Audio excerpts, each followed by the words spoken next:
since you have been into the field of education and you have contributed to that field, what according to you is the situation of the current education system? Okay, very interesting question, and this might take like 5 minutes for me to answer this question. No worries, all yours. I think let me divide this into 4 to 5 points. I think पहला तो ये कि जो हमारे पास आज education system हमारे India में है, क्या ये हमारा अपना एजुकेशन सिस्टम है? Sadly no. This education system was left behind by the Britishers. British ने जो एजुकेशन सिस्टम हमें दिया है वही आज हमारे पास है, with little changes in it. Now British की एजुकेशन सिस्टम करती क्या है? ये एजुकेशन सिस्टम बनाता है जॉब सीकर्स, ये एजुकेशन सिस्टम बनाता है कॉर्पोरेट स्लेव्स. तो ब्रिटिश ने एक ऐसा एजुकेशन सिस्टम लाया, ऐसे लोग मिल सके जो उनको क्वेश्चन ना कर सके, ऐसे लोग मिल सके जो क्रिटिकल थिंकिंग ना कर सके. तो ब्रिटिश की एजुकेशन सिस्टम आपको कॉर्पोरेट स्लेव्स बनाती है, ब्रिटिश की एजुकेशन सिस्टम हमें जॉब सीकर्स बनाती है. But India today needs job providers. दूसरी जो गड़बड़ी हमारे एजुकेशन सिस्टम में क्रीप कर गई वो ये कि हमने पूरी एकेडमिक्स को पास और फेल के मयार पे लाके खड़ा कर दिया. इंटरेस्टिंग.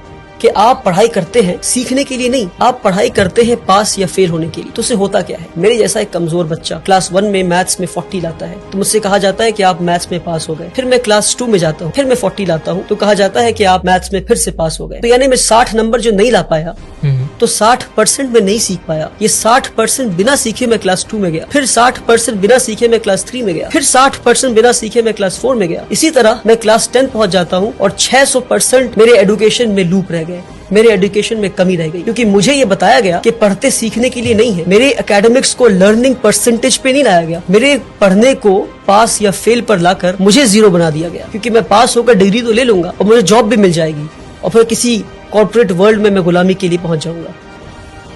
तो एकेडमिक्स को पास और फेल से निकालना होगा बाहर हमें और लर्निंग परसेंटेज पे लाना होगा. किसी ने 40 लाया तो 40% सीखा आपने, 60% नहीं सीखा आपने. सीखे फिर आगे बढ़े, जितना सीख सकते हैं सीखे अपने कैलिबर के हिसाब से, फिर आगे बढ़े. अगर आप 99 लाते हैं तो 99% सीखा आपने, आप टॉप नहीं कर गए. 99% सीखा आपने, 1% अभी भी नहीं सीखा आपने. अगर आप 100 में 100 लाते हैं तो पास हुए आप. ये दूसरी बात. तीसरी बात कि हमारा जो एजुकेशन सिस्टम है आज का वो आपको रोट लर्निंग पे फोकस करता है. आप पढ़ते जाते हैं पर आपको पता नहीं आप क्या पढ़. आपने पढ़ा होगा कि इंडिया में जो फूड ग्रेन्स है वो मिलेट है, बाजरा है, जौर है. ये पढ़ा आपने, पर कभी देखा आपने इन चीजों को? पढ़ा है but I have not seen it. Correct. मैंने भी कभी देखा नहीं. मेरे ख्याल से मिलेट ऑन पर्पस नहीं दिखाया गया इसको. बाजरा तो क्योंकि अगर आप बाजरा देख लेते तो आप पता करते कि बाजरा उगना क्यों बंद हो गया है. हाँ, बंद हो गया. That's what I am saying. क्यों बाजरा लोग आज नहीं खा रहे? पहले के लोग बाजरा खाते थे, पहले के लोग मिलेट्स खाते थे, जौर खाते थे, आज क्यों नहीं खा रहे? तो experiential learning is what we need, hands on learning is what we need. We need to see and know what we are learning. आज हमें वो दिखाया नहीं जाता, वो बताया नहीं जाता, सिर्फ पढ़ाया जाता. तो आपको पता है कि ये हार्ट है और हार्ट की ये चेम्बर्स है, हार्ट में ये आर्टरीज है, ये है. मगर आपको कभी इंसान का दिल दिखाया जाए तो आप बोलेंगे भैया ये क्या है? प्रैक्टिकलिटी. ये practical learning is what we need आज के दिन पे. Hands on experiential learning. तीसरी चीज. तो चौथी चीज है वो ये कि हमारे एजुकेशन को हमने समझा कि एकेडमिक्स ही एजुकेशन है. क्या? एकेडमिक्स ही एजुकेशन है. Academics is just a drop in the ocean of education. I would say the remaining water is तरबियत, इज अपब्रिंगिंग. कि भाई आप बात कैसे करते हैं? Are you confident? Are you creative? Do you have critical thinking? Are you developing higher order thinking skills? Are you questioning things? Absolutely. How do you sit? How do you conduct yourself with people? ये सारी चीजों को छोड़कर हर चीज को academics पे ले आया. Academics is not education. Education is a holistic thing जहां आप एक इंसान को बेहतर इंसान बनाते हैं, एक कॉर्पोरेट स्लेव नहीं बनाते. सबसे बड़ी कमी हमारे एजुकेशन सिस्टम में हुआ वो ये, हमारे साथ जो फ्रॉड हुआ मैं कहता हूँ एजुकेशन सिस्टम में, वो ये कि हमने एकेडमिक्स को, हमने सब्जेक्ट्स को स्ट्रीम में बांट दिया. कि भाई अगर आप सबसे ब्रिलियंट बच्चे हैं तो आप पढ़ेंगे साइंस. अगर आप 90 लाते हैं तो साइंस पढ़ेंगे. अगर आप 70 से 80 लाते हैं तो आप कॉमर्स पढ़ेंगे. 50 to 60 लाते हैं तो आप ह्यूमैनिटीज पढ़ेंगे. करेक्ट. क्या बेवकूफी है. यानी कि जो इंसान साइंस पढ़ के एटम बॉम्ब बनाना सीख रहा है उसके पास कोई हक नहीं कि वो साइकोलॉजी और सोशियोलॉजी पढ़ के ये समझे कि एटम बॉम्ब को इस्तेमाल नहीं करना था.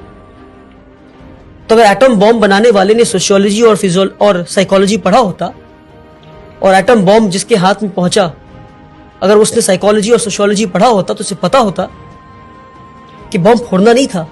तो इसलिए बता रहा हूं मैं कि हमने सब्जेक्ट्स को स्ट्रीम में बांटकर सबसे बड़ा फ्रॉड किया हमने। One of my favorite points. कि क्या मैं आखिरी फिजिक्स point. बहुत अच्छा point. सोशियोलॉजी के साथ नहीं पढ़ सकता?